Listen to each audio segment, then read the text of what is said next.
Creating a near cult-like community and still only being in its developmental stages, Minecraft is truly a story of gaming success that is seldom seen these days.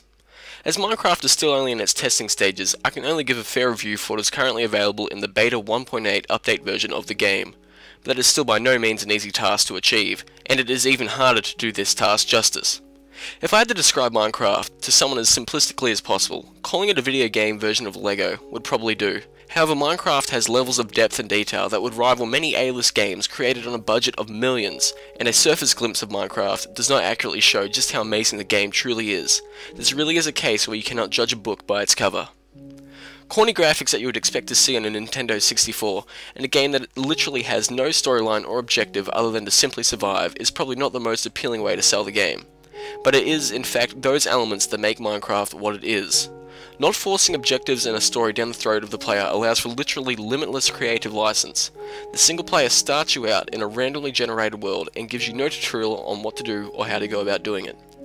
Now this could be considered a weakness, and I am unsure as to whether or not Notch plans on addressing this, but having a tutorial is really no big deal, particularly in a game that has such an active community.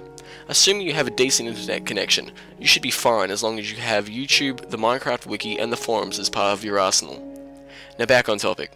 The game leaves you with an unexplored world and provides you with no restrictions as to where you can go and what you can do with the world around you, with the only exception of course being the distance you can travel vertically above and below the ground level, which for the record is approximately 64 blocks either way. The distance you can travel in the horizontal axis, however, is literally limitless, as the game uses a loading system called chunks. These chunks are created and only loaded when the player enters them. This means that the game can continuously expand the world you're in, and it can do it without causing a substantial loading time or lag.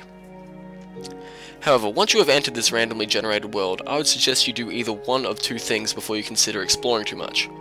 One, and this is by far the easier option, and is more favourable for the player who wishes to explore the creative side of things first, is to turn the difficulty level down to peaceful. This will essentially leave the gameplay and its mechanics untouched, but will prevent monsters and other creepy crawlies from spawning during the night or in the depths of dark caves as you are exploring. The other option is to get a move on, cut down a tree or two, create a crafting box, and use this to create a shovel and a pickaxe. Using these two tools, either bury yourself in a hillside or create yourself a crude shack using the most readily available materials possible. Just make sure you light the place with a torch or two to prevent monsters from spawning, and seal the entry with blocks or a door. One benefit to playing with monsters turned on as opposed to simply setting the difficulty to peaceful is the ability to gain XP. The more monsters you do battle with, the more XP you gain. This system of ranking up adds minor RPG elements to the game, however it is still being tweaked and really doesn't offer a whole lot. It's still a cool concept though. As time goes by, you will learn how to balance your time effectively between exploring, mining, crafting, and building. As stated, you will find yourself doing a combination of mining, crafting, and building.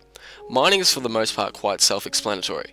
While wielding your trusty pickaxe, you bore your way deep into the blocky depths beneath your world in search of the rarer and essential block types, such as coal, iron, redstone, diamonds, gold, and a variety of many other ores that can be used to create items such as armor, new tools that offer higher strength and damage thresholds, and blocks to create more complex creations.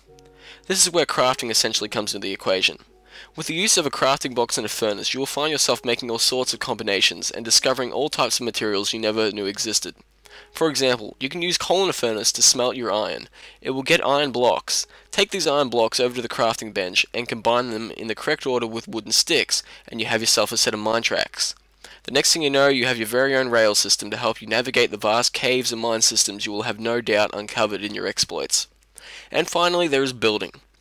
Whether you want it to be a tiny little cottage or a skyscraper that can touch the clouds, if you can envision it, then Minecraft will allow you to build it.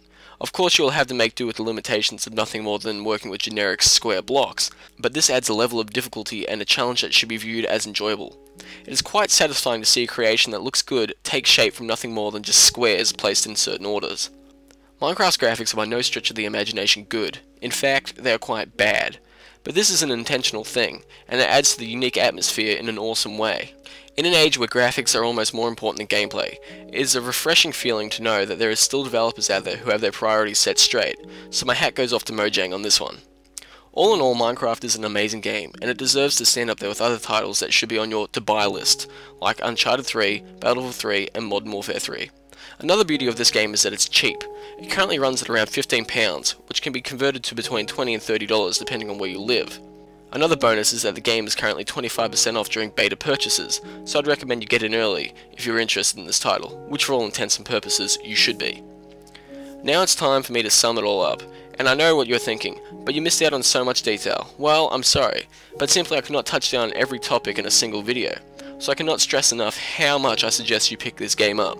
Depending on the reception of this video, I will do another review when the game is released in full in November this year, and in that video I will no doubt touch down on more detail on more aspects of the game, such as combat, controls, mods, etc. So until then, happy mining ladies and gentlemen. I give Minecraft 4 out of 5 pixelated diamonds. Peace out.